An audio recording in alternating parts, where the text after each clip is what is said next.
take the red pill, you stay in Wonderland, and I show you how deep the rabbit hole goes. Is this the real life? Is this just fantasy? I'm a human being, god damn it! My life has value! It's time to ask yourself what you believe. Mass murder, torture, perjury, embezzlement, fraud, deception, treason. These are just a few of your many crimes against humanity. You will not win this war, for you are fighting the very essence of humanity.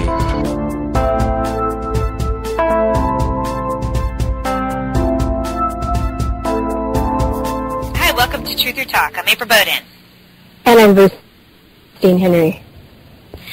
You can find our website at truthertalk.com, where you can listen to all of our archive shows and buy our Conspiracy Realist t-shirt if you're so inclined to do so. We have essays, everything like that on there. Donation button set up in case you feel like being generous and sending us a little ching, a little Bitcoin.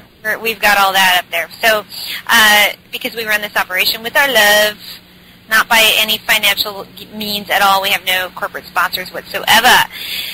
So, hey, Virstyne, we did have a corporate sponsor for like a minute. Well, the CIA helps out a little bit. I'm just kidding. Yeah. My CIA tech. I wish. They have an endless supply of money, so, hey, hook it up. That's what people like to say about people, right? About the like to say that about people in this movement. They're like, oh, they're CIA or they're agents or whatever. Obviously, we're not that big yet, but I think once people start calling us that, I'm just going to take it as a cue that we're making some impact. Well, we did have that one guy kind of suggest that we were suppressing information. So, I mean, that's close. Like, he's getting there, saying that we were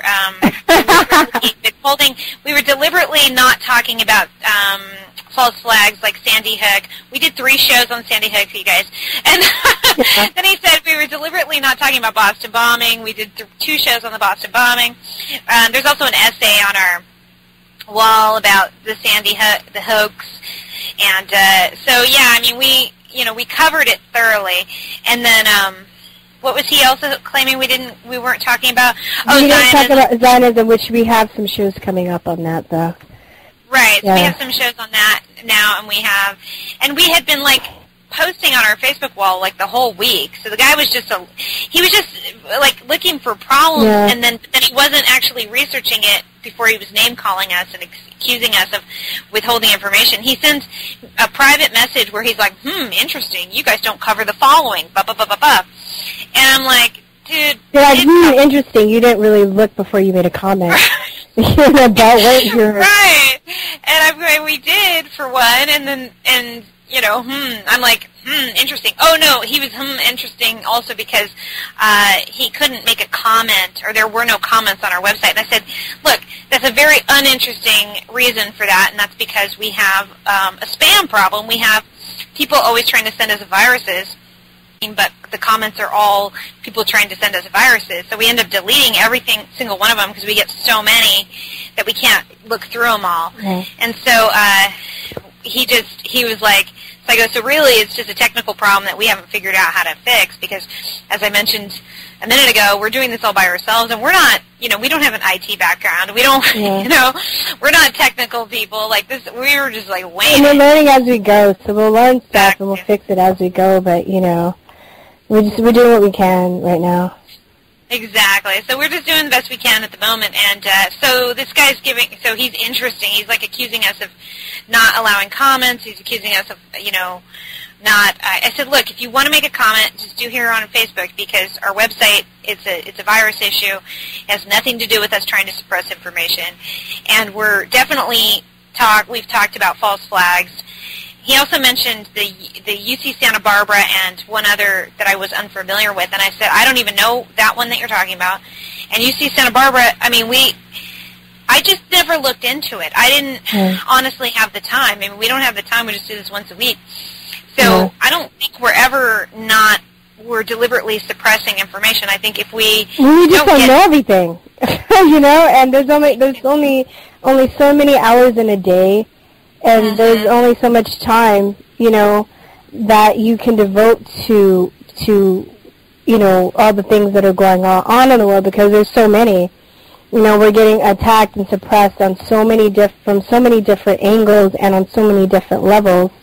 Right. You kind of just go what you just kind of, it's easy, it sounds kind of follow our heart, because we first got into this because of April's son was vaccine injured, and so was my cousin, and then we both decided to look deeper into that. And then once you start looking deeper into the pharmaceutical industry and who funds it, and then it takes you to the eugenics agenda and the money, and so it opens up all these other avenues that you just kind of go down. But then you realize there's so much, you have to focus on one thing at a time, Right, exactly. And so because, as you mentioned, we have family, loved ones who are vaccine damaged, that tends to be an area that we focus a lot on, not only vaccines, but, just the whole pharmaceutical, industrial complex, medical complex, because we want to understand it, we also want to be able to heal from it naturally and safely and so on and so forth. So that's something that we talk about a lot, but we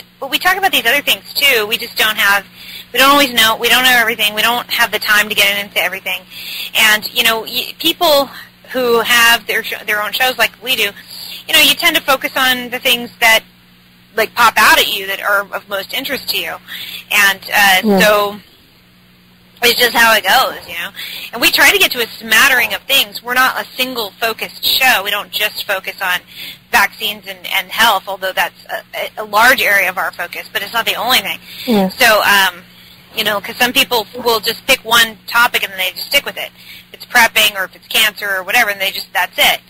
And that's great too. It's whatever, floats your boat. Exactly. So, it's just whatever gets the information out there. I think everybody that has a show or blogs and stuff, they just want they want this information out there. They want people to start thinking about it and talking about it, and they want to share the knowledge that they've learned, because they know ultimately it empowers individuals, and then those individuals go out and empower society, And I think most people want to live in a thriving, happy society. I'm not saying that we all have to get along with each other, but I think we can get to a point in society where we can at least respect each other and coexist with each other, Yeah.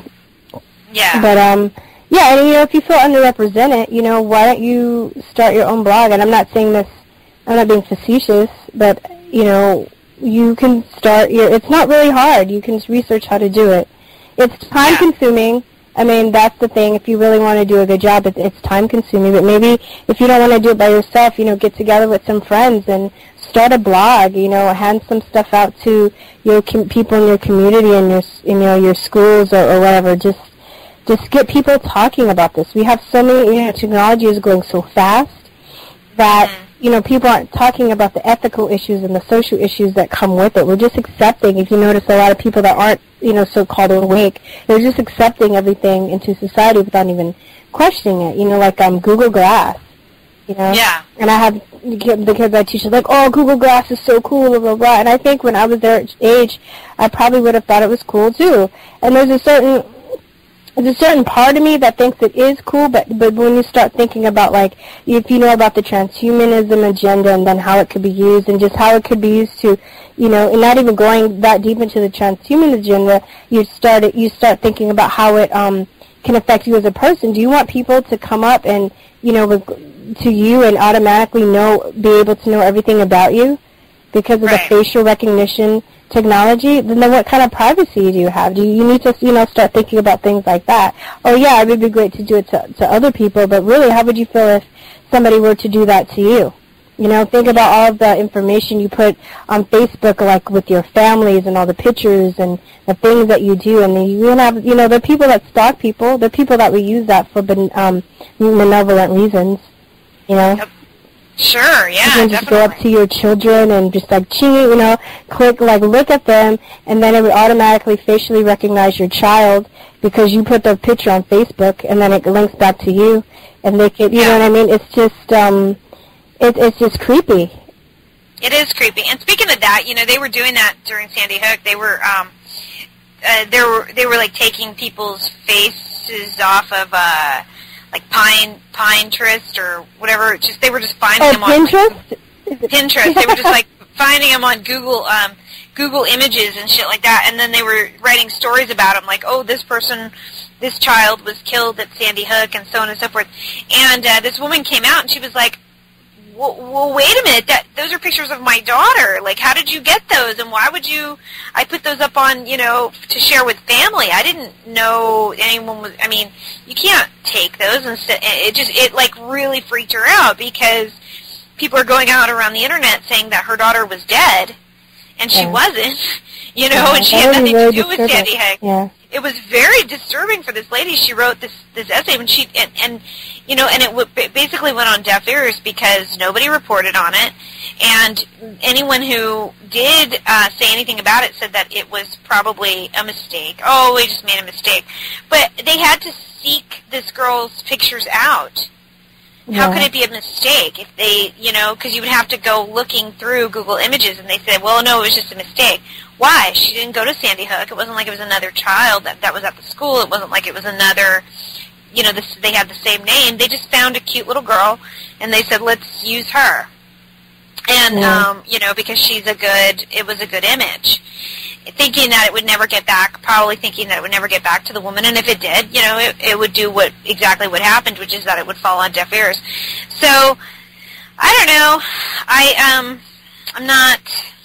It's creepy. It's definitely creepy out there, and I agree with what you say. Like, if people feel that they're being unrepresented and that we're not covering enough, then there's you can feel free to create your own show and feel free to, the technology is out there. It can be used both ways, as you said, and we are kind of just accepting it. It's coming really, really fast, and it can be used benevolently or malevolently. So yeah, and this you wanna. Some people call what's happening now a war. I would call it a war. I really do. Yeah. Once you realize how we're being assaulted on all these different levels. So, we're at a war, and we need everybody from all aspects. Everybody's opinion counts. Now, I might not agree with your opinion. You might not agree with my opinion, but I shouldn't use the word opinion. I'm thinking maybe the word experience. Experience and know-how. Because think about, there are people in the military that know things that the lay people won't know. There are people in medicine and education, that have different knowledge. We need people from all walks of life, to kind of come up and step up and speak out and relay information to people, because really this war is an information war. If we had information about how to heal ourselves, I would say an information war, and then if you get deep into it, I would say a war in spirituality, too. But it's, basically we have a lot of things that we've been lied to, but we've been lied to because people have suppressed information from us, information about how to heal ourselves, information about what really is going on with the chemtrails in the sky, what they're really trying to do, and trying to suppress the people who are coming out and speaking about farmers that have found strontium and barium and aluminum in their soil from the chemtrails and what it's doing to the environment. And, but it's good that those people, spoke out, because I would look, a layperson, I would look in the sky and be like, oh, well, I know from a kid that clouds were there, planes don't fart clouds. So I'm like, okay, well, that's weird, not really knowing how it's going to affect me. But then you start realizing, maybe looking, I've heard people say that they've analyzed the hospital admittance rates and how people with respiratory illnesses have been admitted on the hospitals the day that they've been spraying in the sky. And then you have people that are agricultural scientists that come out and talk about how it's affecting the soil and the water. That input really helps to give people a bigger picture and to wake more people up. I'm not an agricultural scientist. I wouldn't know how to run tests and look for that stuff, Right. Then you've had people, there have been only a couple people, I think, so far, maybe more, that have come out that have talked about the military, in the military, that talked about, spraying the planes and stuff. We need those people. Right? There are people that have come out and spoken about HARP, and, you know, I mean, there's things going on that, I mean, we need each other, basically. So, you know, if you have some kind of input that you feel you need to relay to people or spread knowledge about, yeah, it's good to have your own show. We're not in competition with anybody. We're not trying to, like, be the best show. And, you know, we're just doing this to get information and get people talking, and, you know, also, you know, when you wake up about this stuff, it becomes very lonely. So we hope to be a support for people that, you know, that are being ridiculed and being, you know, ostracized or being treated less than human because they actually have the knowledge or the intelligence or the guts or the balls, whatever you want to call it, to actually speak out in their communities or their families about what they really see is going on. Yes, exactly.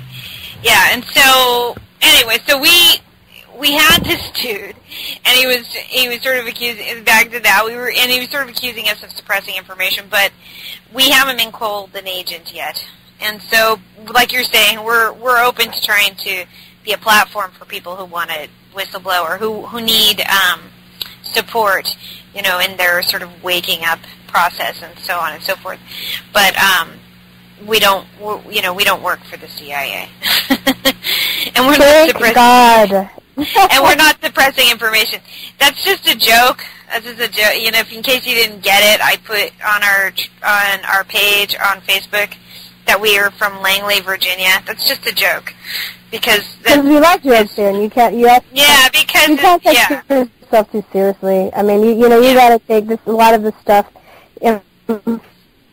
information you come across, because, you know, like you said before, you've been lied to about a lot, and you realize, to the extent you realize the evil that has and is going on in the world, it gets very depressing sometimes. So you gotta, like, have a sense of humor about it too, and because, you know, if you get caught in depression, you're letting them win anyway.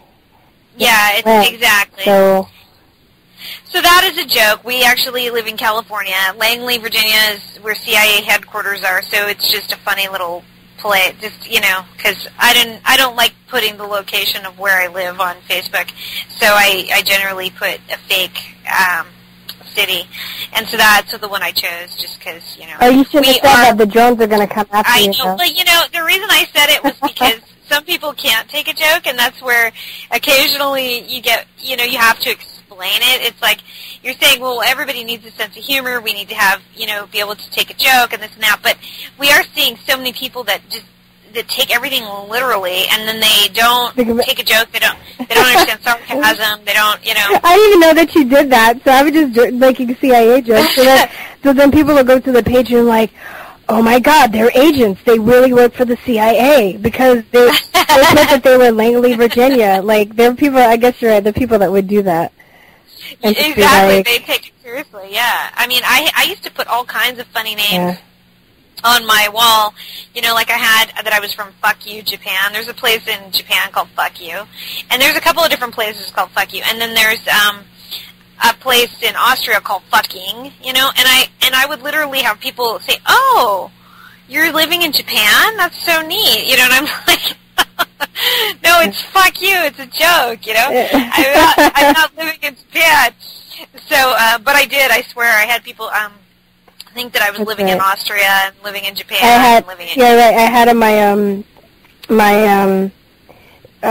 for the longest time that I lived in Truth or Consequences, New Mexico. Mm-hmm. And I had a couple people that actually were from Truth or Consequences to contact me and say, oh, we should hang out. We think the same. I was like, I'm not even in the country. I'm in Taiwan. Like, I was really joking. Like, yeah, like, I don't know. But, you know, there are people, too, we've kind of talked about this on the show, too, that take Facebook as the gospel. And for me, Facebook is, I mean, it's a really good way to keep in touch with my friends because I have friends all over the U.S. and all over the world now. And then it's also, you know, I use it for, you know, to promote and contact with, you know, our page and what we're doing. But I don't really, when I'm trying to get to know the person, I don't really go by what's on their Facebook. Right. But I know so many people who are in relationships and they forgot to take their relationship status off, you know, when they break up, but they're single. Like I mean, I know people that like you said, that live in different places don't. I mean, you can make it whatever you want to be. You can put fake pictures of you up on your loved one, and you're having trouble. You know, it's not. I don't know. It's not real, and I think some people take Facebook as so seriously. You know? Yeah. Where I mean, if I saw somebody post something on Facebook that I didn't agree with, I thought was weird. I you know, if I know them, I'm going to be like, oh, well, they're being funny. Or I would take the time to call them or message them and say, hey, did you mean what you just posted? Or were you joking? Or were you being sarcastic? What's going on? But there are people that won't even take the time to do that, you know. It's very weird. It is weird. Yeah, it is. But, yeah, so that, it's funny. And so we've had a couple of, I guess, trolls or whatever on our Facebook. So I think I don't take that too personal either, because like you said, you know, I guess it just means that you're getting closer, you're making an impact or something. But no, I like being smartasses with them and just not taking them seriously. Yeah, exactly. It gives me, gets me warm and fuzzy inside. I know, me too. I'll admit that I have a little bit of that warm and fuzzy feeling when I do that too, because I find it like amusing, and so so we had this one guy, and I don't, you know, sometimes, I mean, as we're learning more and more, because there are paid skeptics out there, and so sometimes you can't tell who's who. You don't know if somebody's just being a dick, or if they're paid to be a dick. You know, are they a paid dick, or are they just an actual dick? And so it's hard to tell, you know. And sometimes I think, yeah, they're a paid dick. They're coming on your page, and I'm not really sure how these skeptics work, but I get the feeling that it has to do with the tags. So if you have something, if they're looking to say, you know, fight you on a vaccine issue, they're going to look for tags that will trend, you know, trending. Oh, these shows are trending, talking about this, so on and so forth. So then they find it, because we had a couple of those, like vaccine trolls, you know, a while back, and they were just coming out of the woodwork. There was like so many of them, but then like slugs, man, like evil elves, just like, yeah, exactly. Like you lift up your thing, and then there's a bunch of slugs underneath. It's just really gross. Yeah. Lift up a rock or something. Yeah, exactly, a rock. And so we had a bunch of them. They were just slugging around, and none of them were fans of our page. So, like, how do they find you? They just, like, they're looking for you, you know? And so either they're just trolls who do it for free, or because they're just jerks, or they're paid to do it, and they just want to mess around. And, you know, sometimes I don't...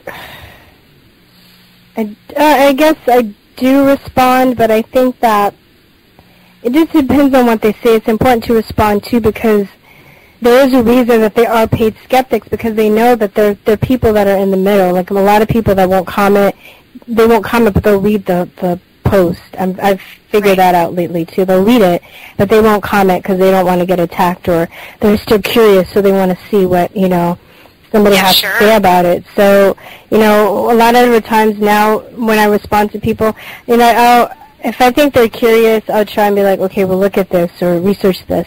But if you do that and they're still just calling you names, they're not going to even look at what you gave them, then I'm just like, all balls out. I'm just going to play with you and fuck with you and have fun. And I'm also going to just leave information for anybody who's reading the post to look into themselves, because I know that there are people that will do that, you know. Right. Exactly. So they'll look into it, you know. So maybe there's somebody that, you know, is curious about getting their children vaccinated because they've heard maybe Jay McCarthy speak about it, but they haven't really done a lot of research, so they don't understand how the science doesn't back up, you know, what they've been told.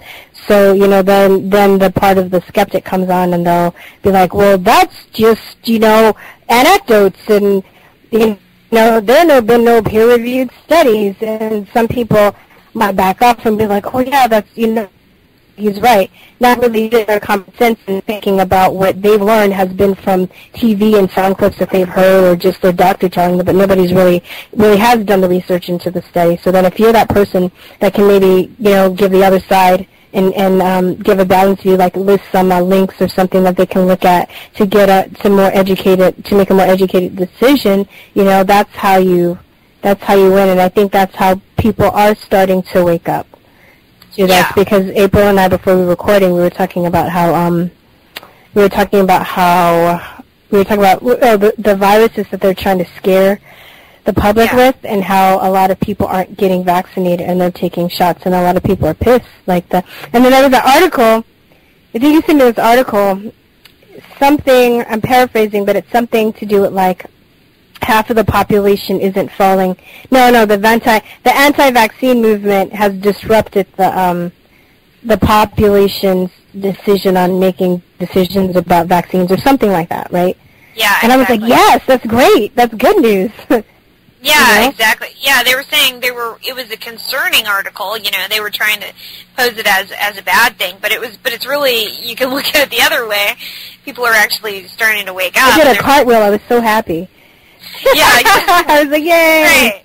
Yeah, so that's part of the information war, that we're all involved in, and trying to get the right information to the right people, and so that they'll look at it and just make the decision for themselves rather than just falling into whatever the doctor tells them to do. And you know what? Isn't that also our articles like that just so fucking condescending?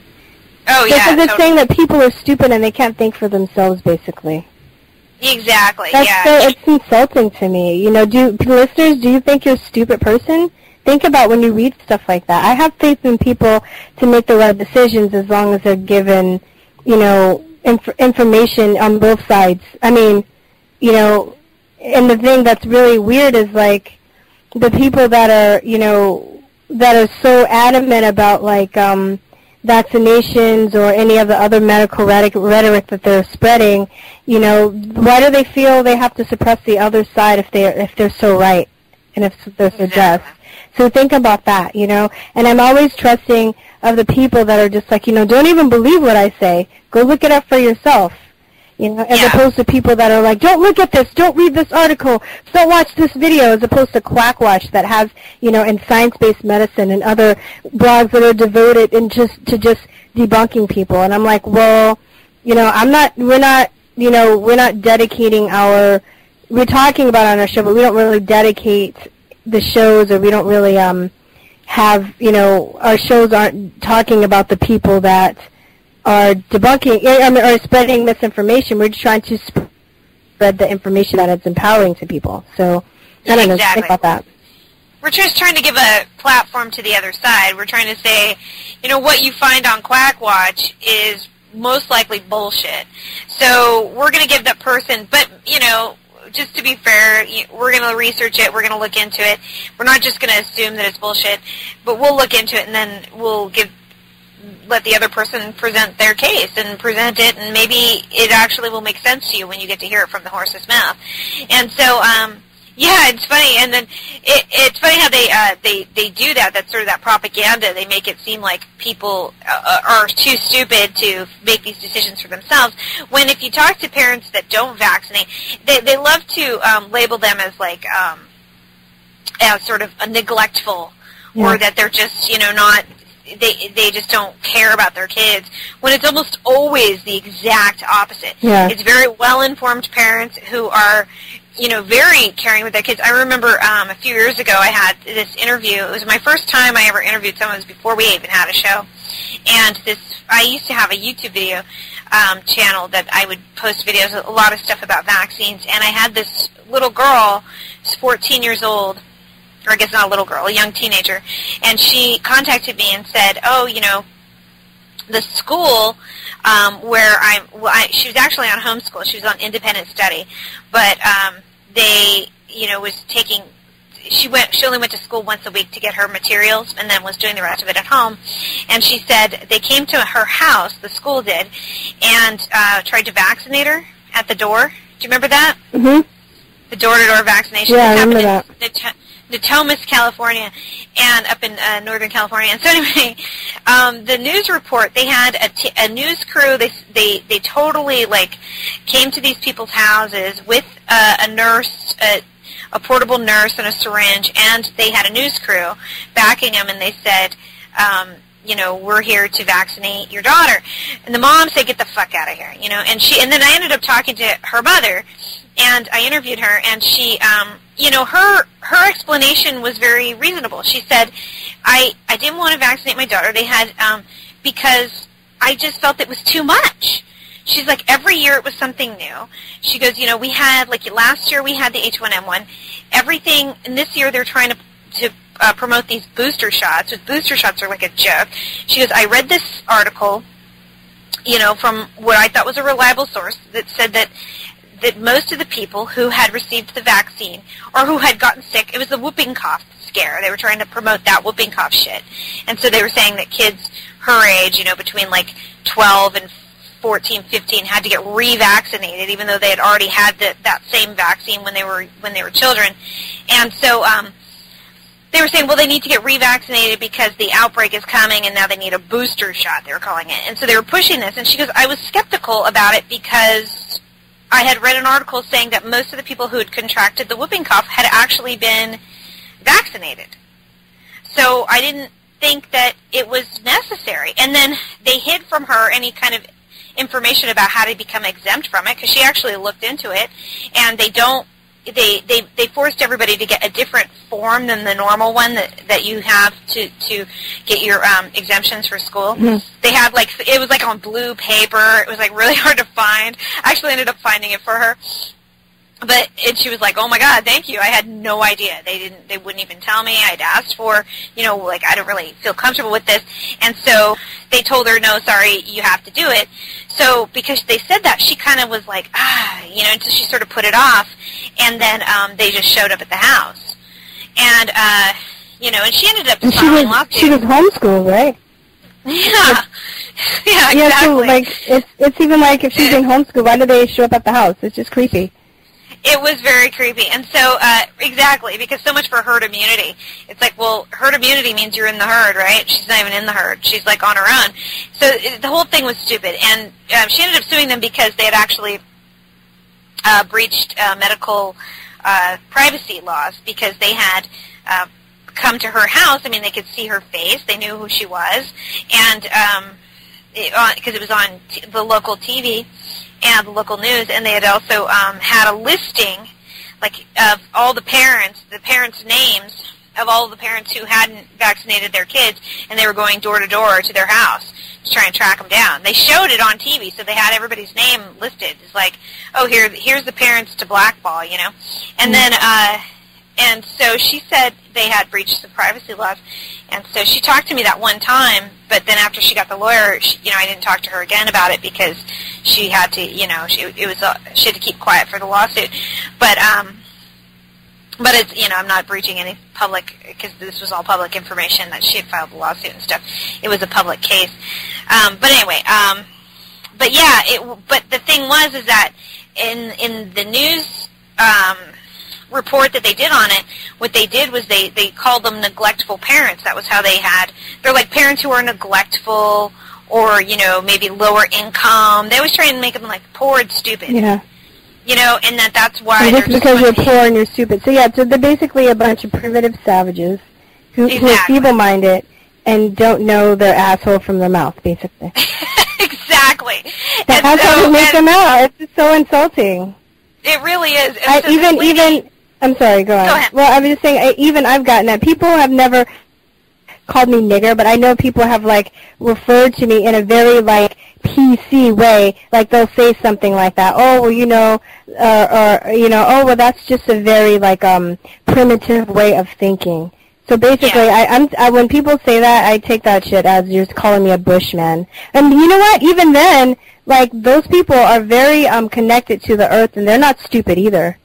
But in their eyes, they're just like, you know, it just reminds me of, like, how you read in history books how the British, and I'm not saying white people because they did this to the Irish and other other people too, and I'm not saying all British people, I'm just saying the certain amount of British people that went out to explore other lands and took over other parts of the world, because I don't believe all British people are evil, okay, but how those certain group of British people went to African indigenous cultures, and they would say, oh, look at them, they're primitive and they're savages, and they would make them drink tea and wear suits and shit, because that's what they did, you know? Yeah.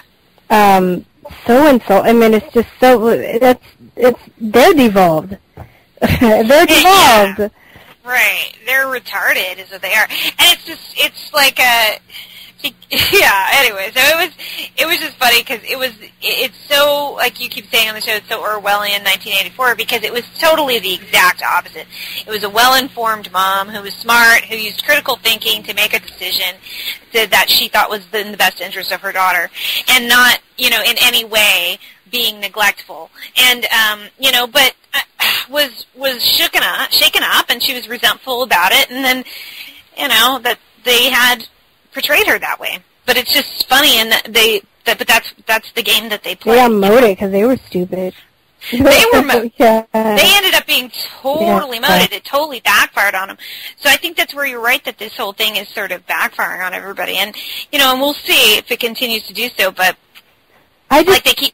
Go ahead. I just want to see Bill Gates get exposed. That would just be the best.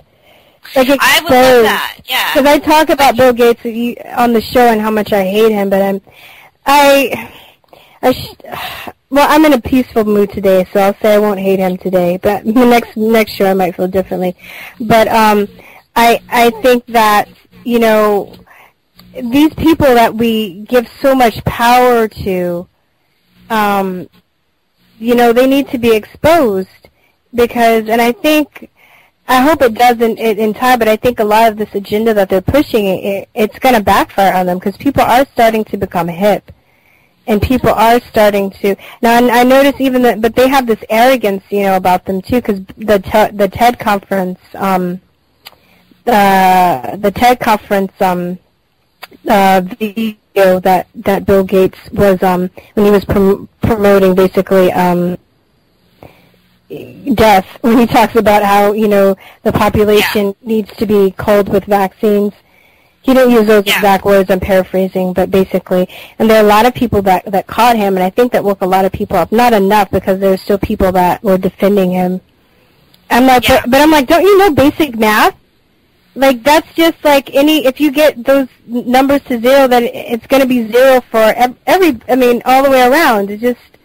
But there were still people that were, suspended disbelief and, believe or sided with him. But yeah, right.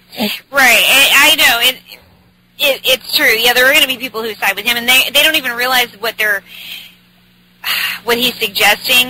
Which is basically it's kind of will just wash over them. But because he's not going to come right out and say, we're going to go out and kill a bunch of Africans because we don't give a shit about them, Well, yeah, you know what, though, too? It's just that people just don't want to believe that they're people. I try, this semester, I've tried to get the idea into my students' head. Just because you're intelligent doesn't mean you're benevolent. And people have this idea of Bill Gates being this genius, so they think if you're a genius and you go, you study, you go to school, you get good grades, that you're going to be a good person as well. Yeah. And I think there are people that just don't believe it, because they believe, they believe that fairy tale that, geniuses are. In fact, there's a lot of evidence to go and show, too, that a lot of people that are geniuses have not been benevolent. They've been, I can't say it, malevolent. Thank you. I can't say it. Malevolent. There we go. Yeah. So even if Bill Gates is a genius, which he probably isn't, but but that's the narrative. That's the narrative that we've been, brainwashed, or that we've been told, that he invented this, technology, and this is what we use today, and it's all because of him that we get to talk on the internet. That people, but just say for the sake of argument, he is, still doesn't give him the right. You can. I've read, I haven't really gone deep into it, but I read that Gandhi didn't like black people. He didn't like Africans. Really? Yeah. Which, I don't really care. I just think that it's his ideals and his messages that he was promoting. And ironically, Martin Luther King used Gandhi's philosophy to help with the civil rights movement. But I mean, nobody's perfect, and just because you do one good thing doesn't mean you're a jerk or a dick on the other. So you have other aspects of your life which you're not a jerk or a dick. Yeah. Have you seen Amadeus? I have, yes. I think about that. Those are my favorite movies, and this is based on truth. It was a play first by Peter Schaffer, and it was based on, like, Salieri too was a real person that had, like, bitter aspirations toward Mozart, and it was interesting because I think when I saw that movie, that kind of got me open to the idea about if you're a genius, you're not perfect, and that you can be less than perfect in other ways. So basically, I guess for the listeners who haven't seen Amadeus, it's about Mozart, and there's a composer. He has a rival composer named Salieri, and basically Mozart was born gifted. Or he also had his father, actually, which is interesting. They brought up in the movie too. His father really supported him, and I really think that was part of the reason why he was such a genius too, because his father exposed him to music at an early age. And he was exposed, and you just got, he was ahead of a lot of people too, because he was just working in music at an early age. And then here comes this other composer who was a bit older than him, but he loved Mozart's music, and he admired him, and he followed him like for a few years. And then when he was an adult, he got to meet Mozart, and he was spoiled and arrogant and didn't really care about anybody but himself. He was selfish. Right. And, but he was a genius, and people kissed his ass because he was a genius. So he got away with a lot of shit because he was a genius, but he wasn't, like, necessarily the best human being. Aside from that, so. Yeah, and then, right, exactly. So, and then when there were many, many examples of that, so, that we've talked about on our show several times. But we're going to, cut to a short break, but we wanted to let everybody in on what we're doing today, because we actually are doing our show a little bit differently. As I think we mentioned before, we pre-record the show. We don't do our show live just because of scheduling, and it's just we're able to kind of work out some of the technical bugs and things like that. So we tend to do it, but mostly for scheduling reasons. We don't do our show live. So, but there were a few people that contacted us that wanted to come on and talk to us live, so we gave them the opportunity to call in. And we don't really know, we're not screening them, we're just letting people call in for this next segment, for this next hour. We're just going to be letting people calling. And so we actually don't know who's going to be calling us, except for this one guy, this, like, doctor. I guess he's a doctor. I'm not sure what he does, but he was really bizarre, to be honest. Like, sorry, I don't mean to introduce him that way, but he came in and wanted to talk to us about the things that we post about this topic, about vaccines and such. He wanted to sort of call in, and we said, sure, yeah, we're always welcome to a different perspective. We're not tripping like that. So he's on hold right now? We're just going to come back to him. Yeah, he's on hold right now, so I'm going to take a short break. I'm going to cut us to a short break, and then when we get back, we're going to be talking to this professor or a doctor. I'm not quite certain what his title is, but so just please, and then there's a few others, too, that are going to come in after him. So everybody just please hang in, and we'll be right back. All right. Hello, thanks for having me on your radio. Even though we're not from a famous rock and roll band, if we were, even though we sound a little like we are, we definitely wear a Conspiracy Realist t-shirt, because they're gear, aren't they?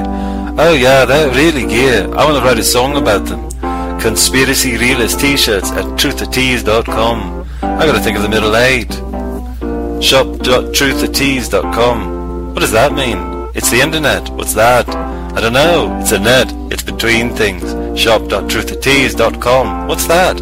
It's where you get Conspiracy Realist t-shirts. Oh, gear. Hey, welcome back to Truth or Talk. Thanks for listening and checking into us.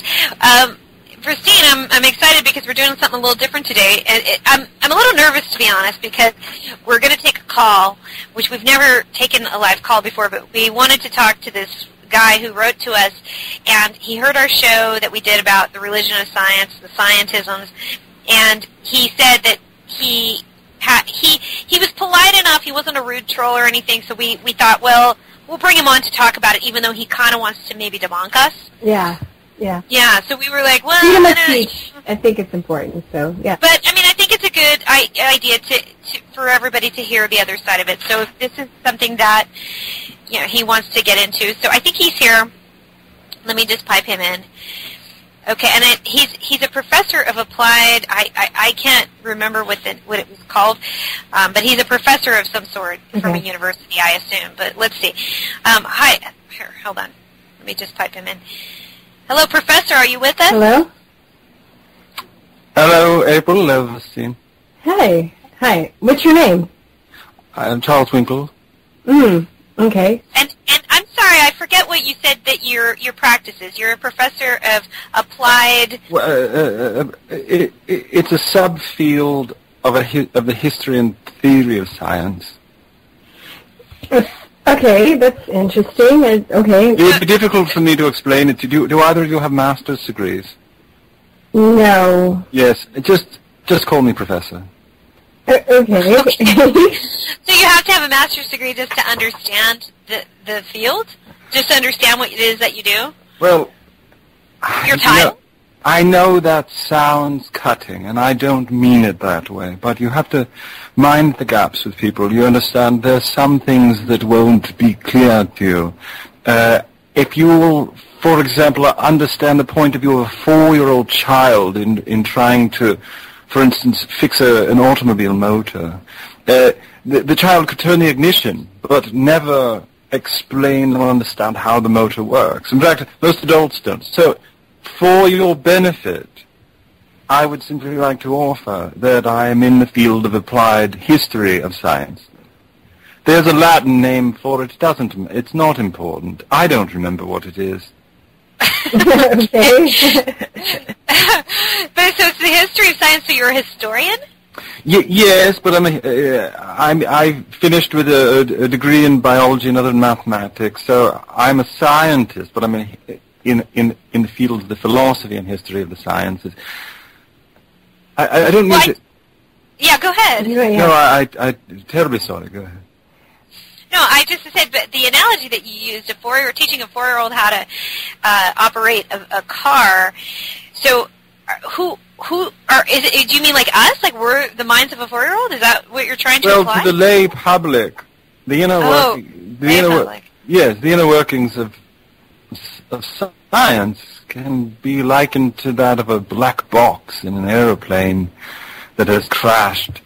There are secrets wherein the general public won't understand the technical language. They may understand shouts for distress, but, for example, if the pressure is released in a wing, the public may relate that there's a problem, but the specifics will not be comprehensible without years and years of inculcation and brainwashing. Yeah, I don't know, it's kind of a... I think your British accent hides it really well, but I think it's an insult, right? Really, it's insulting. It sounds like you're saying we're not smart enough to know that a black box in an airplane would hold information like your master's or your mine, your PhD. I don't know what you are. I have a dual PhD. You have a dual PhD in a field that you cannot explain. Okay, so what were you upset that we said? I mean... Yes, let's get back to that. Oh. Well, dear girls, I had been listening to your program as a means of studying the subculture of truthers or truth seekers that inhabits this internet creature. Yours had come to my attention primarily because of Virstyne's photographs on the internet, which I found appealing. And then I heard that you, April, might be pregnant, which piqued my interest. Oh, did it? What? In what way? Yeah, in what way? Well, that's rather personal, and I'd rather not say. Yes, I may have a collection of dolls from around the world that are all pregnant, but that's private. Now, I was listening to you talking about... What? vaccination, or as we call it, inoculation against diseases. I was listening to one of your regular truther experts speaking about the HIV problem. I was listening to someone else, I don't recall, speaking about a 9/11 issue. Right. We seem to have PhDs or double PhDs. Well, yes. Okay. So and so what did you think of our talks about? Well, I didn't really listen closely. I was listening for their pedigrees. Had they PhDs or not? Well, what does that have to do with it depends on the guest. Yeah. I mean, we have had guests on our show that have been to school and studied at universities, but others may not have. I don't mean primary. I'm talking about university education. Beyond the pale. Yeah, but that's university education's bullshit. Dear. Oh dear. Yeah. Did my harsh words hurt your scientific we don't usually speak this way to adults, but I'm new in the truther game. Perhaps this is part of the razzmatazz and rigmarole. In any case, I was wondering where your experts drew their conclusions that vaccination was in any way harmful when the majority of scientists, PhDs and double PhDs and MD PhDs, all agree within a Bayesian range of probability that this is the safest, most efficacious way that we can to diminish the human population on the planet. Common sense and observation and science, and not all scientists and doctors have a general consensus on all of this stuff. So, but you're saying to eliminate but wait, hold on, back up a little bit, because what you were saying was eliminate man from society. Like you're talking about eugenics, right? You're saying so it is the best way. Scientists do agree that it's the best way to control the population? Yes? Is that what you're saying? Did I answer that out loud? Well, of course, dear girl. Why do you think we'd do it? There are just too many people breeding. Now, if you truthers continue to stand in our way, you'll be next. We know where you live. I have to run. The tea is on. The tea is on. I have to run. Okay. Well, enjoy your tea, and, good luck with your eugenics plan. But, go ahead. Maybe you're right, but it's evil. Go enjoy your tea. Thank you, sir. Professor of nothing. I think I was a retard. I can't believe that we had that guy on. That was so obnoxious. Yeah. But I was almost amused with him, but he was quite retarded. Yeah. See, folks, goes to show just because you have a PhD doesn't mean you're a genius. So not at all. PhD's debunked. There we go, right there. Yeah, did he just he wrote to us, right?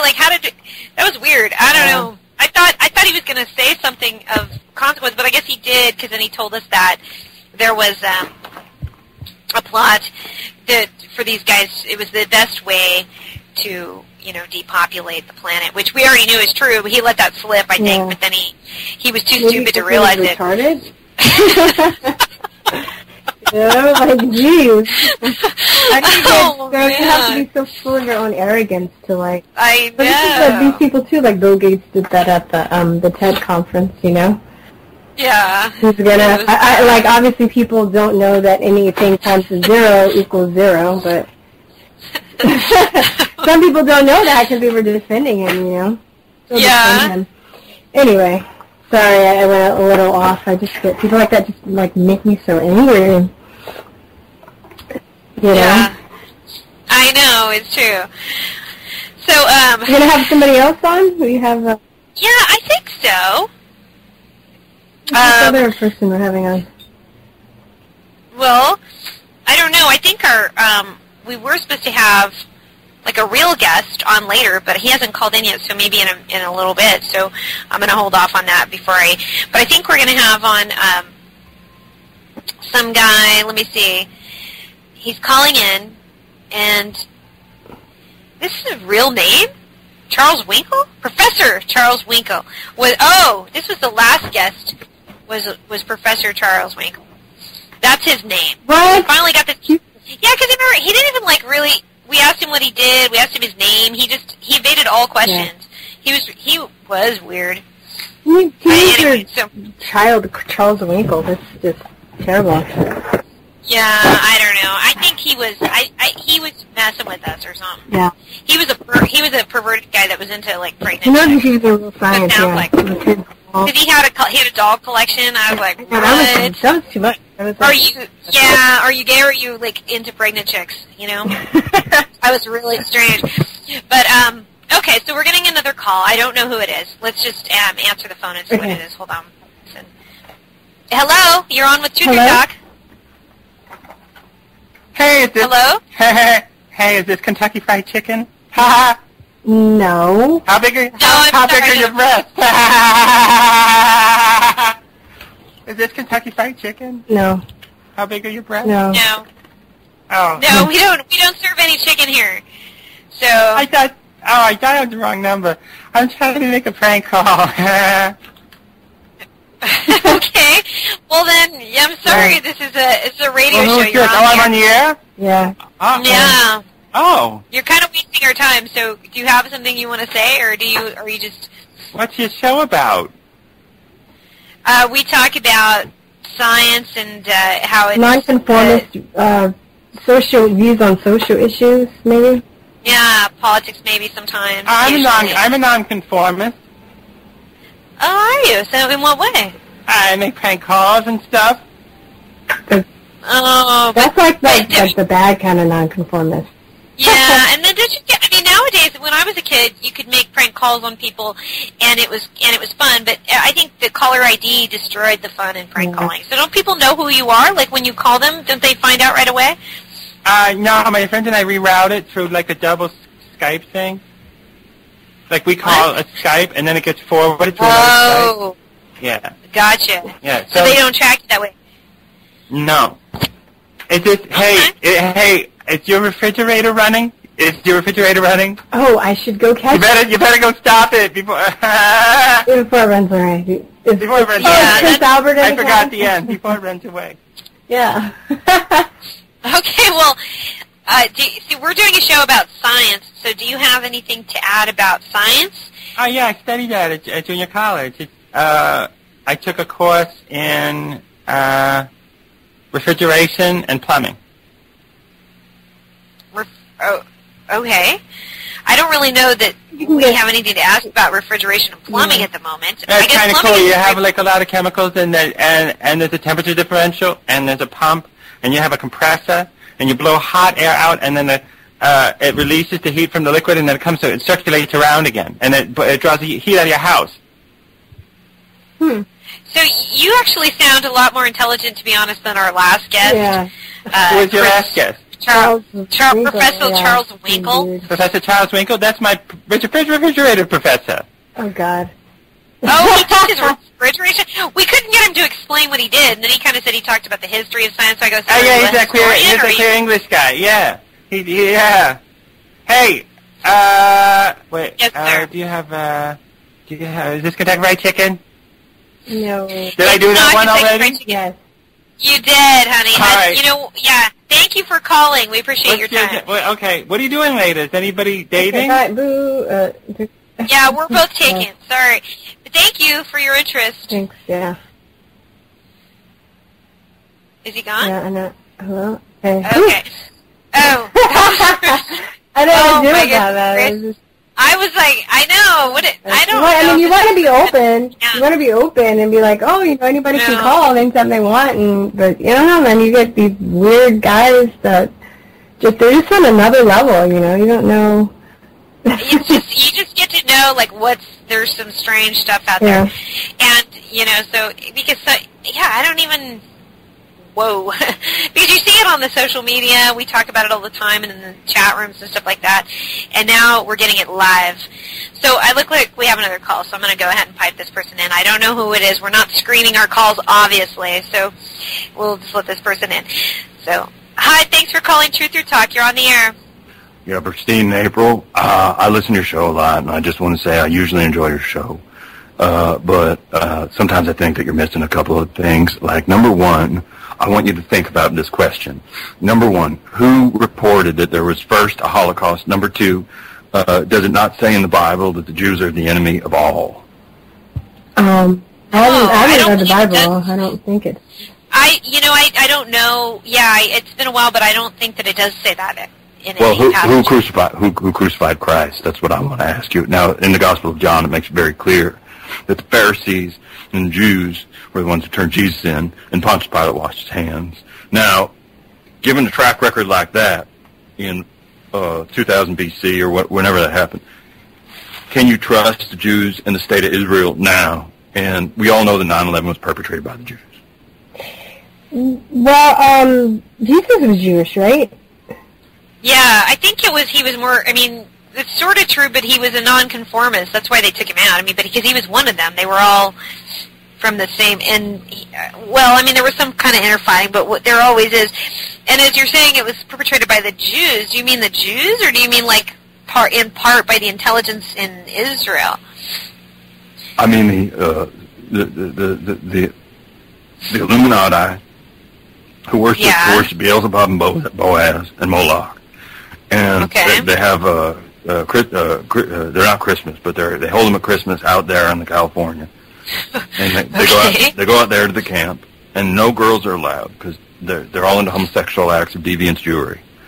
So my question is, do you allow Jews on your show? And if you do you ever present them with the fact that they're Christ killers? No, that's terrible. No, and I mean, like, how do you make every single Jewish person responsible for, a few that did something years or decades ago, centuries ago? That's insanity. No, we don't. Well, the sin is carried to the seventh son of the seventh son of the seventh son. So that's 7 generations of 7 generations, 7 generations. Now that's a lot of generations, and I don't have my calculator out, but I don't know if we're out of that yet. So I just blame all the Jews. But you can't do that. Yeah, that's it. I don't. Right. Like my choir teacher was in on it. She's Jewish.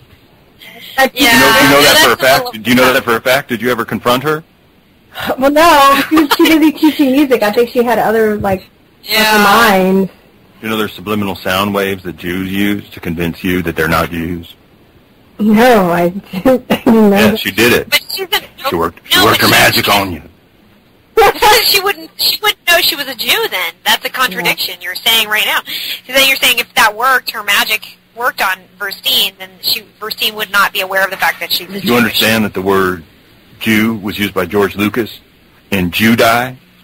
You understand that Jews were running a secret cabal against the empire, which was actually the good guys in the movie? Do you know that? They were trying to combine people and have trade routes and effective capitalism, and the Jews were syndico-anarchists, and they didn't want anybody to sell anything. Do you understand that? That's what those movies are about. Nobody knows that. Well, how do you know that? What are your citations? Do you have any, data or references or anything to prove this? Do you perhaps have a peer-reviewed scientific study that we can look at? Well, I mean, the Jews run all the papers. There's one Jew named Professor Charles Winkle who will not let I've been trying to publish for a long time. Professor Charles Winkle, that guy, we just had him on our show a minute ago. Yeah. So no, he's the seventh son of the seventh son of Satan. That's what he is.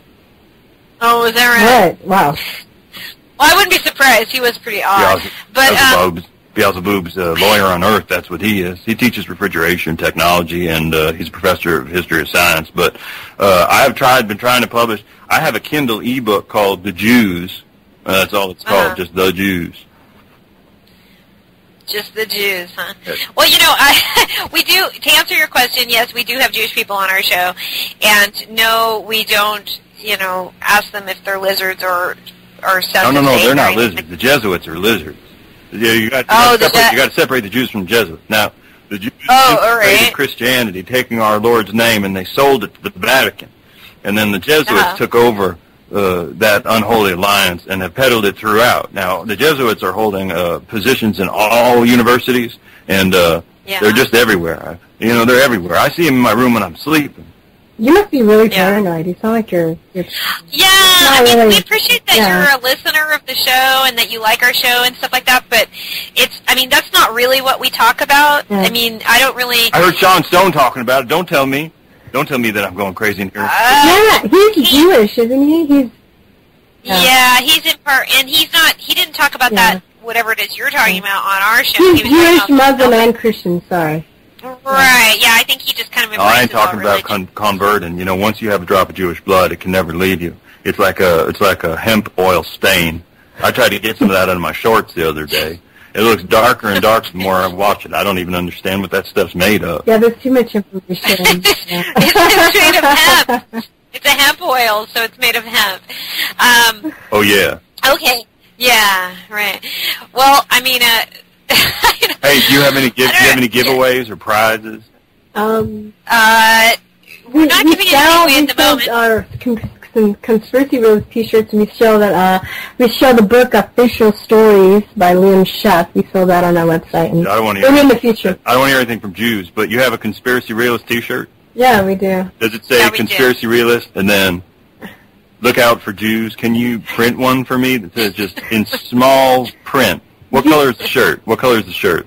Black. It's black. Can you put it in black print on a black shirt with a parentheses? Look out for Jews, because only people who are given the second sight, will be able to see it.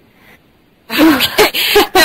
No, we won't do that for you, but if you buy the shirt, you can go ahead and you can get a do it. whiteout marker and do whatever you want. All right. Yeah. That's a good You idea. should buy like 20.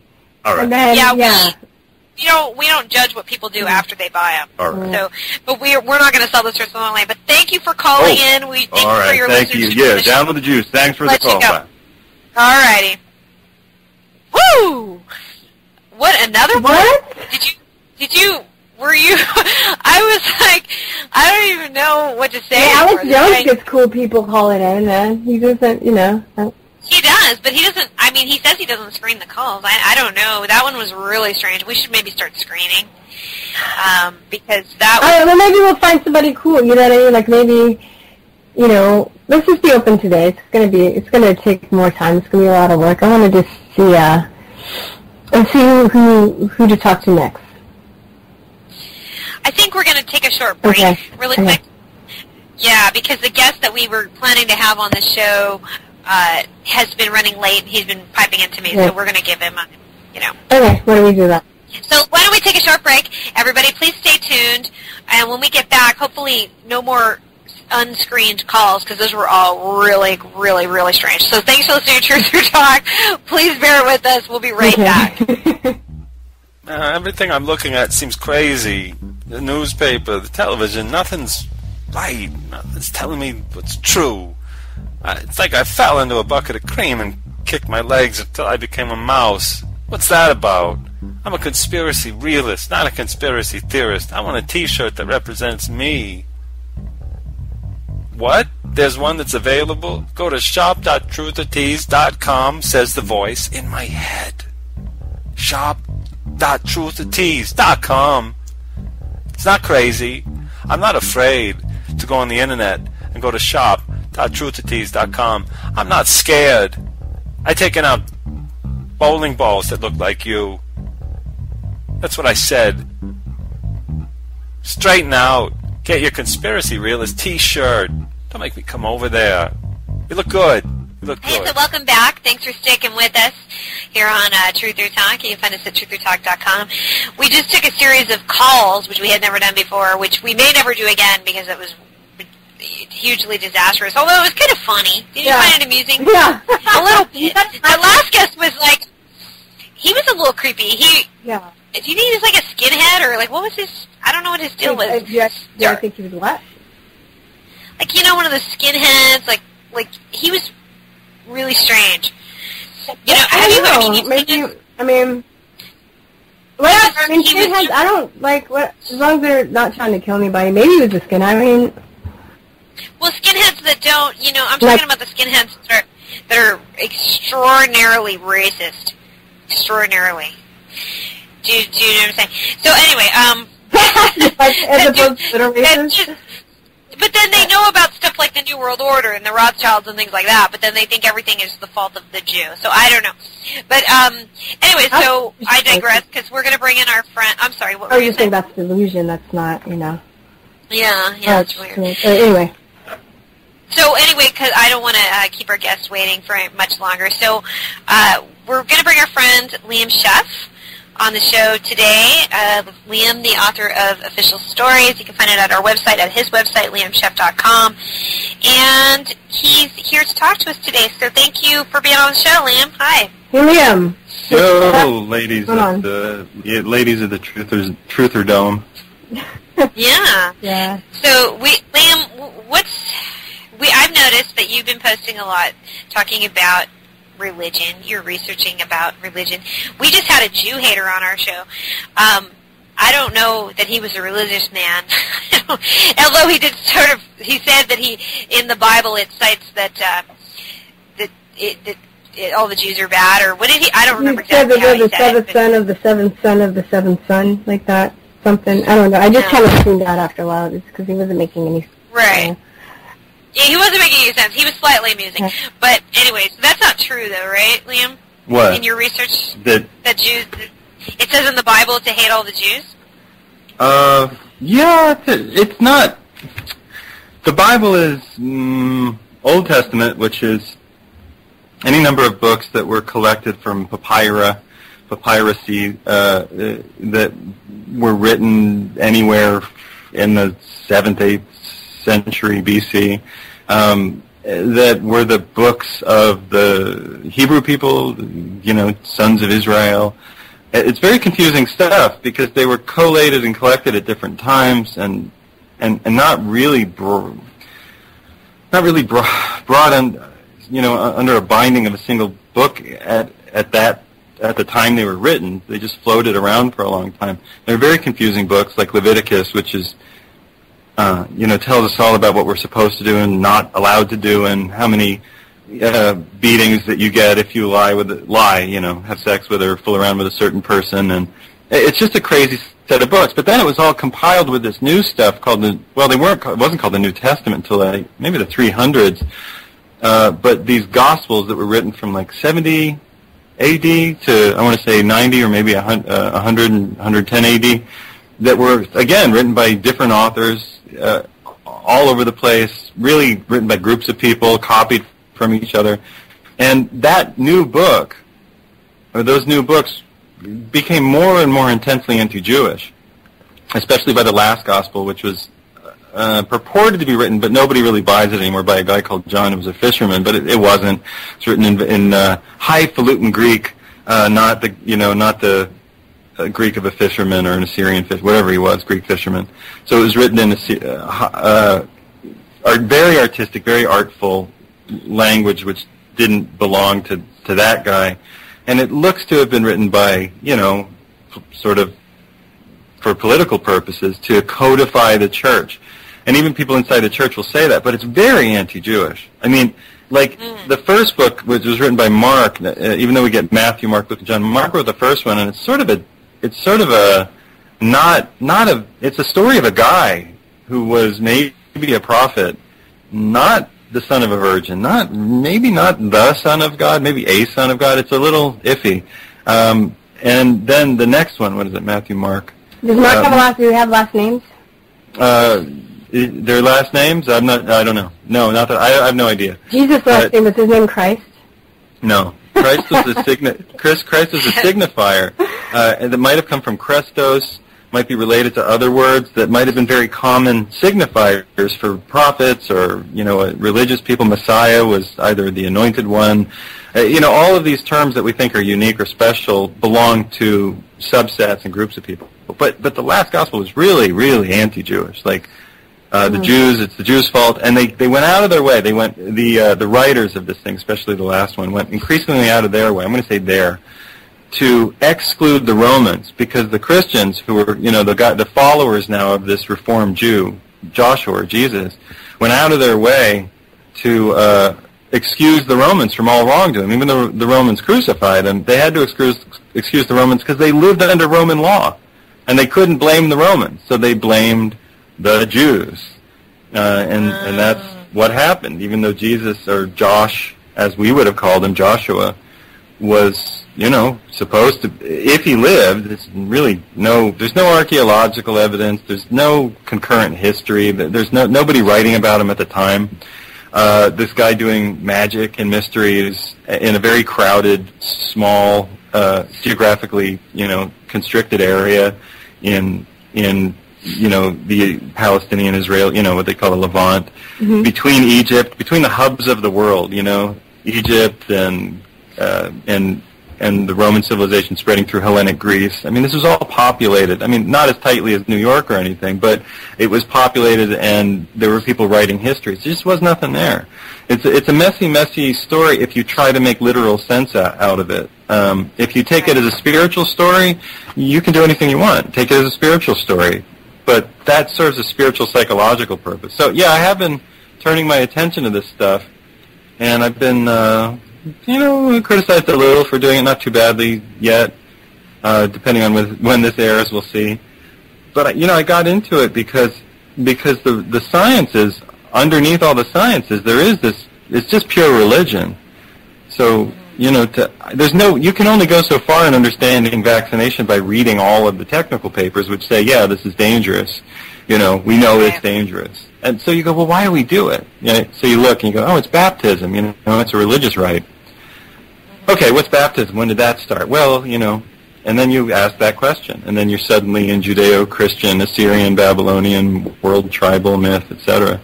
There was a professor I'd heard of who had written a book about it. It was like Charles something. I can't recall. It was Charles something. Maybe Wiggle or Winkle, something like that. Anyway. Charles Winkle. Yeah, he keeps coming up all day. But anyway, go ahead. Oh, nothing. I was talking the whole time. Ask me how do you do? I just was kind of curious, but now I can see where you're tying it into what you've been researching before, because we talked about, when we had you last on the show, religion or science as the new religion. So it's kind of like the religion for those without religion, so to speak, the atheist or people, agnostics, or anyone who claims to not have any affiliation with anything, seems to have now this belief in science. And it's true, it's like sacrificial in a lot of ways. And when you first come into the world, they slap you on the behind, and they put, if you're a boy, they cut your winky. Oh, the silver nitrate in your eyes. Yeah. Well, they start slamming you with all kinds of religious, rituals, right? Because they're not really based on health. So it's a religious ritual, I guess, or they're scientists, their new religion of science, and so, the cutting off of the winky, they cut off their tip of the winky, which is the circumcision, but that actually is a religious practice in the Jewish. Purely religious. And they do that as for religious reasons I don't exactly understand. I've been to a Brits before; it was horrible. Oh. Now they claim that it's for medical reasons. They claim that it has some medical purpose, but that's come under criticism. It was Joni Abbott, actually, of Homegrown Health, my good friend, your good friend, too, who, all of our good friends, who really challenged me on it. And I did what I always do. I sort of shrugged my shoulders and said, yeah, she said it was just the worst thing. I said, you lose all sexual pleasure. I said, you don't lose all sexual pleasure. You don't lose sexual function. You don't lose sexual pleasure. So no. I said, but I'm not saying it's a good thing, but you can't say it's, the end of the world. It's not like a clitorectomy. It's not like what they do to girls. No. Yeah. And I had to explain that to her because, she was very passionate about it, as people who are anti-circumcision become very passionate about it for good reasons. Right. Because, if you're a mother or you're a parent and suddenly they're cutting some part off your child, you're going to get very angry about it. Yeah. Definitely. Especially when you start reading, well, they didn't need to do that. That hurt the kid a lot. And now, what I did realize, I don't know if it stops sensitivity. I think that it does create a hypersensitive area. As a guy who was circumcised, I can tell you that I finally did a little deeper research, and I looked at their comparative pictures, and you realize that the end of the penis, what do they call that? The glans, I guess, which is the similar part to the clitoris, but hopefully larger, depending on where you are. That part should be covered by the foreskin and should be moistened and protected. And I realized that mine often hurts. It's just like a subclinical kind of slight irritation because it's such a sensitive part of the body. Mm-hmm. It's always rubbing against underwear, or it's always very, very sensitive after sex, and it can become even a little bit inflamed. And I realized that this is supposed to be protected by the foreskin, which that part of the foreskin would have a kind of mucosal gland in it that would actually moisten and protect it against infection and hurt. So this whole notion of it being more clean isn't and safer, I don't think that's true. I mean, it doesn't make any sense. So I understand there's some people who have, strictures, it's just too tight and the glands can never emerge, and all you have to do is cut a little slit in it. But yeah, they put this weird plastic board on every baby in the hospital, and they take off the part of the penis. Yeah. Strange stuff. So that's very, very religious, and it found its way into all hospitals. Doesn't make sense. Yeah. Doesn't make sense. Right. Yeah, and I don't really even remember, because my boys were both circumcised, and I don't really remember even being asked. I just remember it happened. Like you give birth, and all of a sudden all these things are going on, and and then someone comes into your room and just goes, "Yeah, hi, I'm a nurse here," and blah blah blah. It's done, and the baby's crying, and you're going, "Oh, what was that?" So I don't remember really giving consent to it. Or being asked. So maybe they just probably assumed that, and it would be okay because that's what everybody does. Yeah, or maybe they asked my husband, who thought, yeah, I'm circumcised, well, let's do that, and didn't really think about it. So it, because I certainly had no involvement in it at all, and but it happened, Right. And so it was, so it was really, it's very strange, and then when you realize later that it's unnecessary, and I just kind of, it's not, like you're saying, I don't think that she's right, that you lose all sensation. I don't necessarily, No, you don't. You don't lose all think that's sensation. true at all. You don't, but it can be too sensitive. It can be too sensitive. It's changed by anytime you have something cut or surgery, no matter how minor they say it is, your body is forever changed and different and altered. It's not in its full organic state. No, I would have had the thing wrapping around it, protecting the glands, the edge of the glands. It gets very sensitive during sex, and I would prefer to have it, but you can't do much about it. So I just use what do I use? I don't know, aloe vera or something, coconut oil. So that's what you do for your desensitized? No, no shea butter? Well, if you had some. To resensitize, but you use all of those things. I assume that, they probably have some similar constituents to things the body would produce. But why cut it off? So if you're listening out there and you're about to be a parent, go read about it. It really was, the Jews got it from the Egyptians, by the way. This one of the things that when I was speaking with Joni, she didn't make any sort of religious condemnation at all. She was just talking about the modern medical model. Wow. The MMM, and that she wasn't a fan of how that was going. She should be able to speak for herself. She has spoken about it. I hope I'm not misrepresenting anything she's saying. But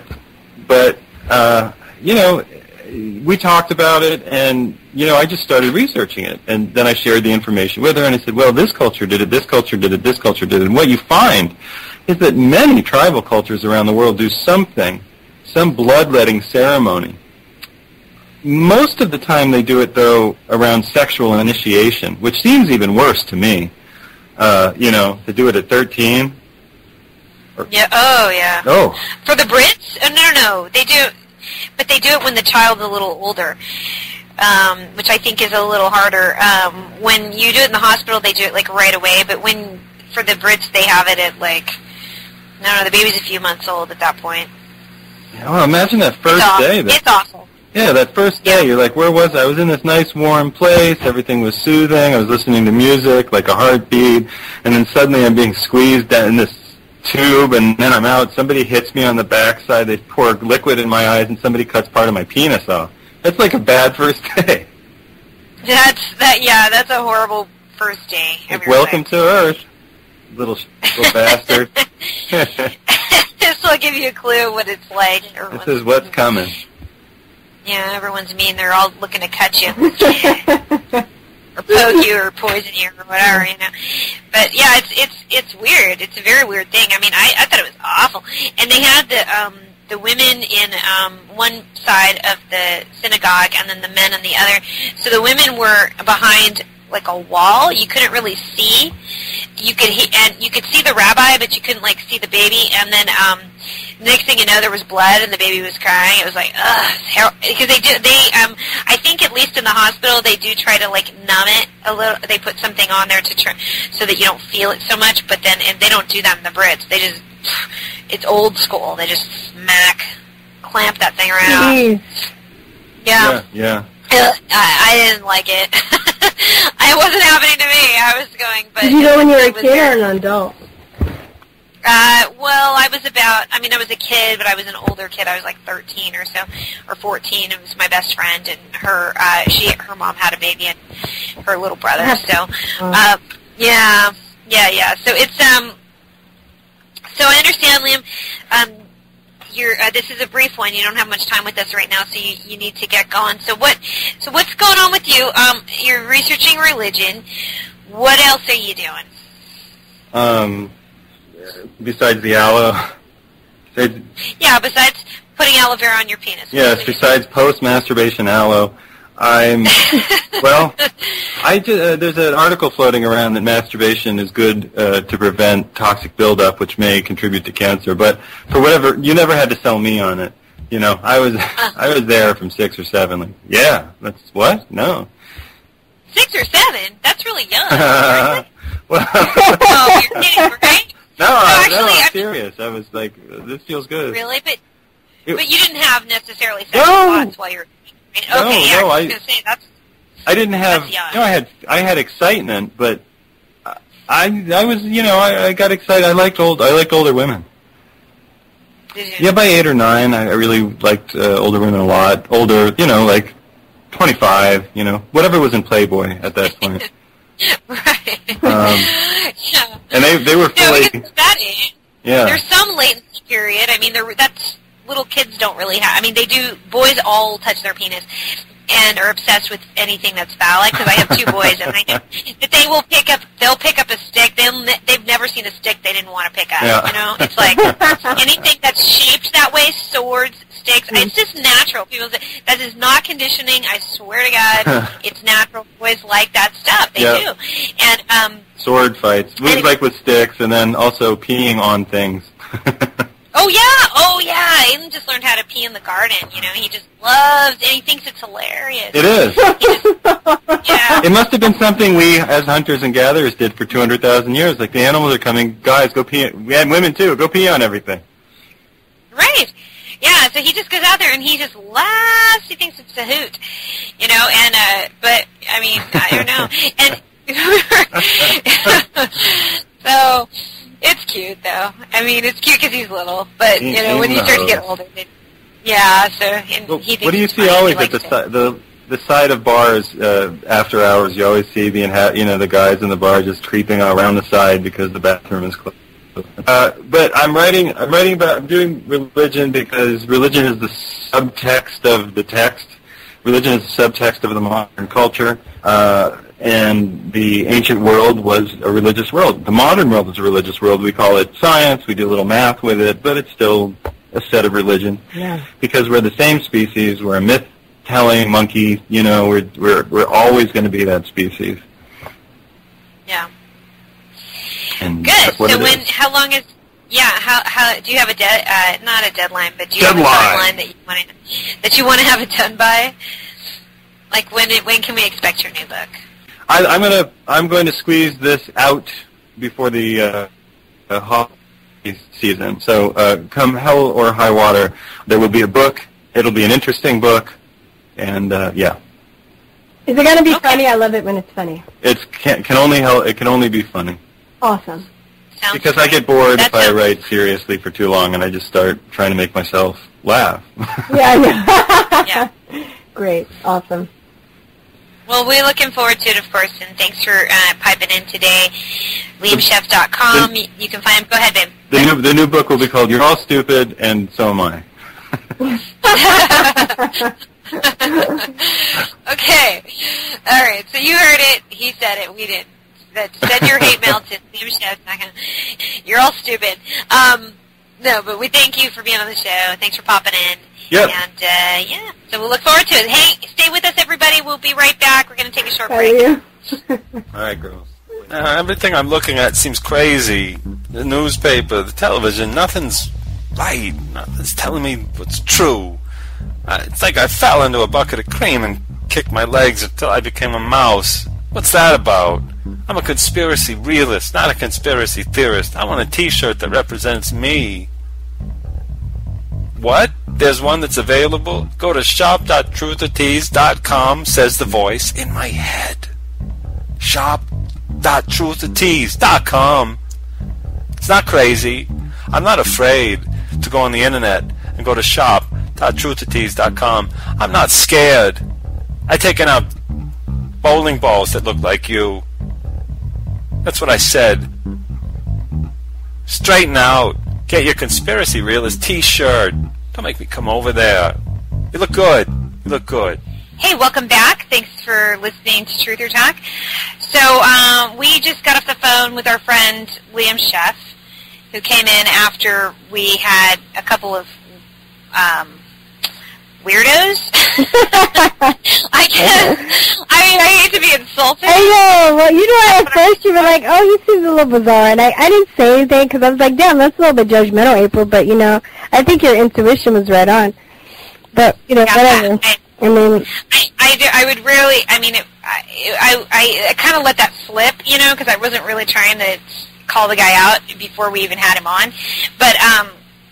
But yeah. Hey, man, freedom of speech, man. You know, you gotta let the crazy speak too. Yeah, exactly. You gotta. I mean, like, you know, some people think we're crazy, so, you know, and I would be mad if they didn't let us speak, so. That's true. So you got to let the crazies speak, you know, and you got to give them an opportunity to say their piece because you might get in a moment. You got to let the crazy speak to show you how crazy you are. That's true. You kind of find yourself in comparison to those guys. So they had we let in like a few crazies come in, and I guess that's why we don't really take live calls, I suppose, because when we do, we get a lot of nuts. I don't know. Well, also our schedules are just really hectic. We can't. Yeah. It's easier for us to pre-record because we can do the show in segments instead of doing it all at one time. And yeah, so. Exactly. And it also, I think, one of the things that I'm really proud of with our show is that we've managed to get some really incredible guests.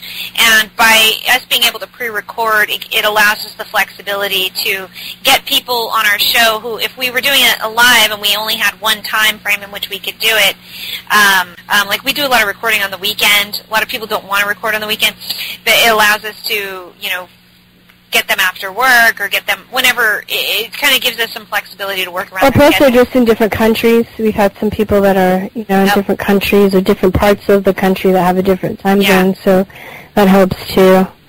Yeah, with them. Exactly. Yeah, exactly. It's very cool, and we like the way that we do it. But you know, we might do live at some point in the future. We just aren't doing it right now, but at some point, you know, we might. It just all kind of depends. Yeah, when we get that $1 million donation we've been waiting for, or the check from the CIA, whichever comes first, right? I know. I can't wait to get that check. That's going to be awesome. I really, I'm definitely looking for a little bit of income here for, you know, just from the CIA, from whatever, from Gates Foundation. He wants to hire me. No, I'm just kidding. That'd be a... I had to say that right away because I couldn't even, like, make a joke about it. It was so gross. I was like, oh, I can't even do it. This is nasty. So, yeah, you thought about it for a second. You were like, yeah, I can. You're like, bleh. I had to vomit it out so fast. You're like, oh, I can't. Did you see when he got hit with that pie? That was like the best. That was the best. I wonder if those people got in big trouble for that. Could you get in trouble for hitting someone in the face? I guess it is assault. Sure, yeah, you can get in trouble for that. I don't know about big trouble. I mean, they would consider that a misdemeanor. They probably got arrested. A misdemeanor arrested, but then, knowing as much power as he has, who knows what, Right, I know. Well, that's true. I mean, it's, It was so funny. It was so funny. I'd love to see him go down. Yeah, I mean, I don't know. There's those one guys that... I don't want him to die, though. I want to make that clear. Yes. Especially, I believe killing's bad, wrong. But on the other hand, I mean, also, I believe that if these people that we talk about were to suddenly get killed or assassinated, it's just going to open up a place for the next person to step in. So what really needs to happen is people need to be conscious and aware of what's going on. They need to be aware that they've been tricked so they don't fall for it again. I just want to see him go to jail and get exposed, Right. And there's some people, too, that believe that, I've been listening a lot to David Icke. I've listened to him on and off, but now I'm kind of getting into his work. And, there are people that believe that these people that are doing these things, too, aren't the steward of their own bodies, so they're not really to blame. They've been brainwashed or coerced or threatened or whatever into doing what they're doing. So if that's the case, then, I feel bad for them, and maybe they shouldn't have to go to jail, but just, what's going on just needs to be exposed. Yeah.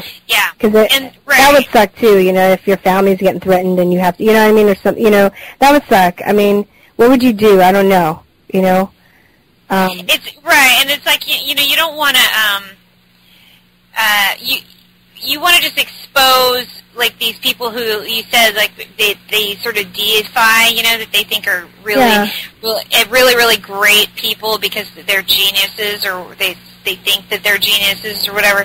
And so you just want to kind of like let people know that they're, I don't know, just that they're full of shit. Yeah, they're full of bullshit.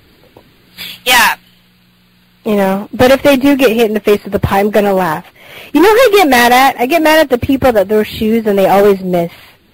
I get mad at those people. Right. Yeah, that is. I'm like, how do you that guy that had his shoes that threw shoes at Bush? He had 2 chances before they tackled him.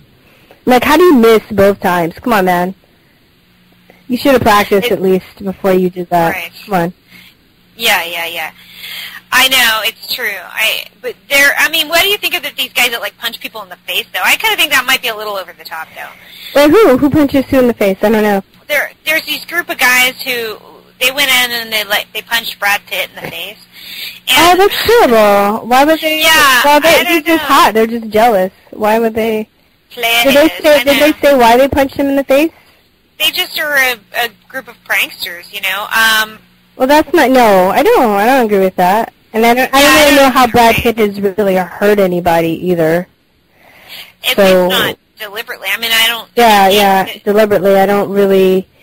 I mean, I don't know Brad Pitt, but I wouldn't know. I don't condone and punching hurts. A pie in the face just gets you cream on your face, and it makes you look stupid for a minute. And then you wash it off, you're fine. But getting punched in the face, you can break somebody's nose, you can knock out their teeth, you can scar them. That's not cool. Yeah. Oh, I didn't know Brad Pitt got punched in the face. Yeah, these pranksters. Is he still hot? I'm sure he's fine. Okay. Yeah, I think he was fine because he was walking a red carpet, and they came out of nowhere and they punched him in the face, and he kind of was about to punch back, and then they scurried the guys out of there. And next thing you know, they would have tried to sue him. That's fucked up. I know the people that do that to celebrities on purpose because they want them to fight back so they can say that, you pinch me, and then they'll get sued, and most likely they will get something out of it because the celebrity doesn't want the hassle, and they'll just settle out with them, It's fucked up. Yeah. That's not cool either, no. I don't. That's disgusting, too. Yeah, it's true. I mean, that's kind of disgusting. Yeah. So I don't know what these guys are all about, why they like to punch people in the face. I don't know why they would pick someone like Brad Pitt, though, over a Bill Gates, But, just because, I mean, the guy, the pie, I mean, maybe I don't want to see... They're probably haters. They're probably. I don't want to see him get killed, but a punch in the face, I might not be too sad. I'm not gonna be sad, but I'm not gonna be like. I wouldn't be too upset. I wouldn't be. How about a offended or bitch anything. slap? A bitch slap. I might get a little bit of a giggle out of it. I would find it kind of funny. So a bitch slap would be pretty good. yeah. Like that would be awesome.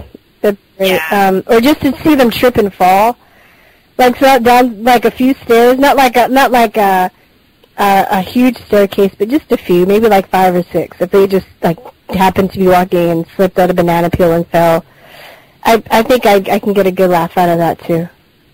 Right. It'd be great. Yeah, I know. Or if they were walking behind a horse and they felt like slipped and fell with a bunch of poor shit, like that would be funny too. Yeah. I know. It's just a little mangled, you know, not necessarily killed, but just a little like messed up. Would be our. Can you take a joke?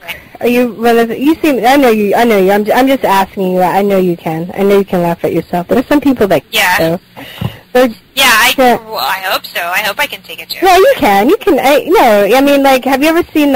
Speaking of pranks and jokes and stuff. Have you seen the Chucky prank? No. They what they do, you know, when at the bus stops they have news. They have I can't think. They have the movie advertisements, the posters, right? And then it's usually behind like this little lit area. Yeah. It's like lit. It's in like a case, right? The poster's in a case, and then there's like a light behind it. So what they did, they have a movie poster of Chucky, and then they have like a little person to get inside that lit area and like hide. So then they have people that come in and waiting for the bus, and then, you know, I guess some of the movie advertisements now have sound effects.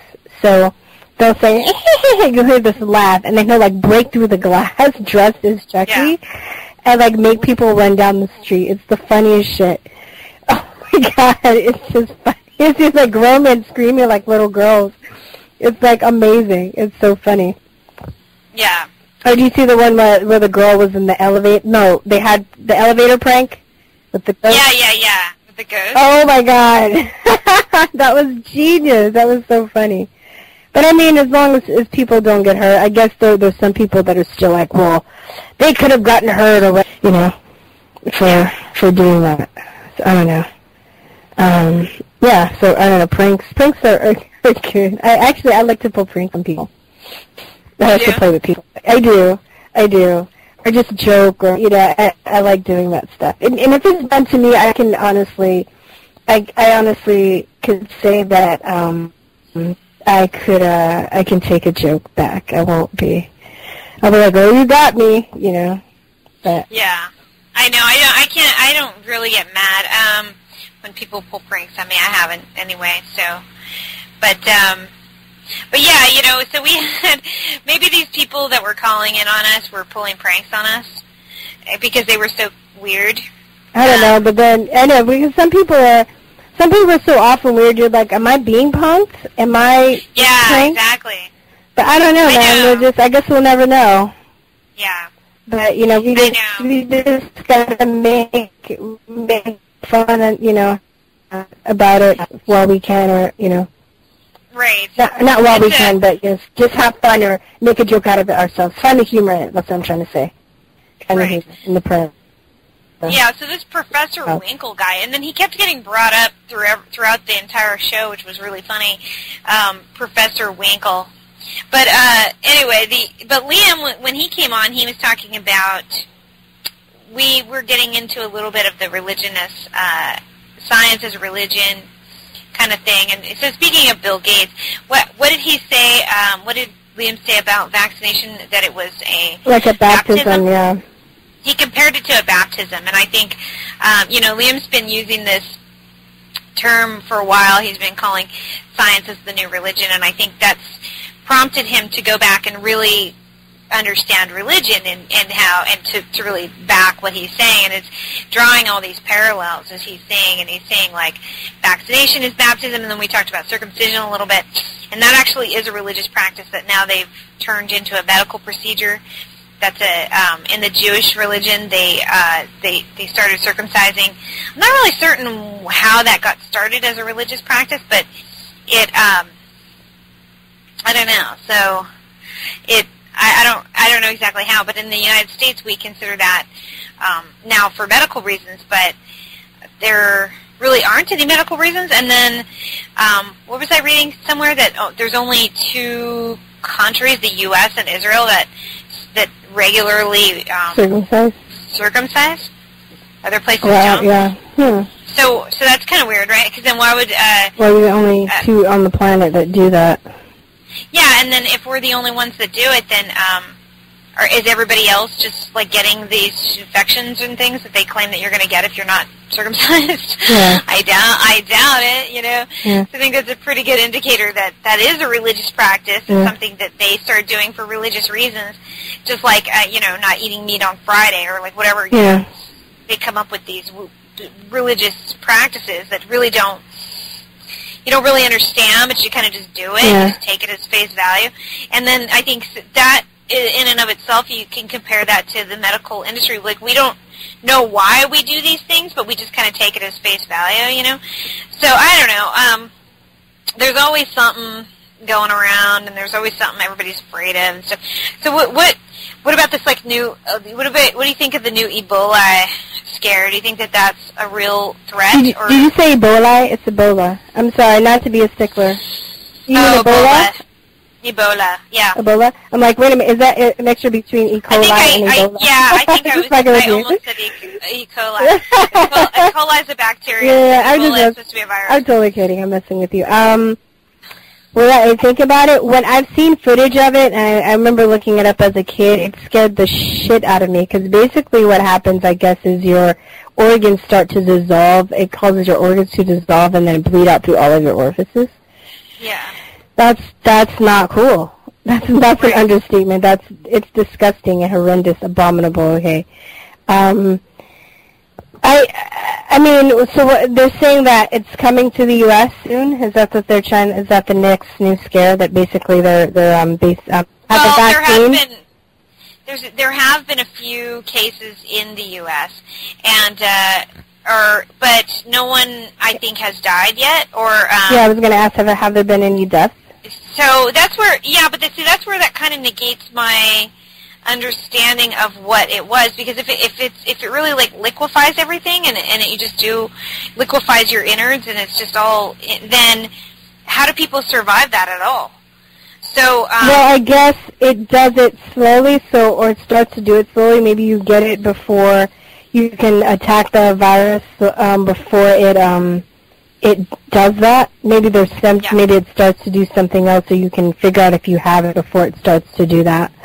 Right. Because it takes a few days for it to do that. Yeah, I've heard some mixed things about it. John Rappaport has had a couple of really good articles about, he thinks it's just basically a psyop, and he said that, the numbers of people that die of the flu are far outweigh the number of people that have died from Ebola. Yeah. And so he's kind of like, so why don't we have this national, like, fear-monger thing every year over the flu? Well, we do. We do, but, I mean, it's like, and he's talking about in countries where people have died from Ebola. So, and not, in the United States or anything. He's talking about in countries where people have died from Ebola, there's this huge number of people who die from the flu.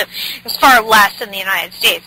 But, and it's not because of vaccination, because they're getting them down there too. It's because, of sanitation, and we have better food. Well, it is because of vaccinations, because some of them are getting vaccinated, and it's messing up their immune system.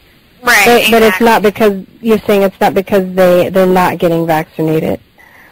Well, is that what you're saying? Yeah, I'm saying we don't have fewer deaths here in this country because we get vaccinated, because they get vaccinated too. So that's not, it has nothing to do with anything, because the flu vaccines don't work at all, and they're very harmful to one's health. So that doesn't prevent anything.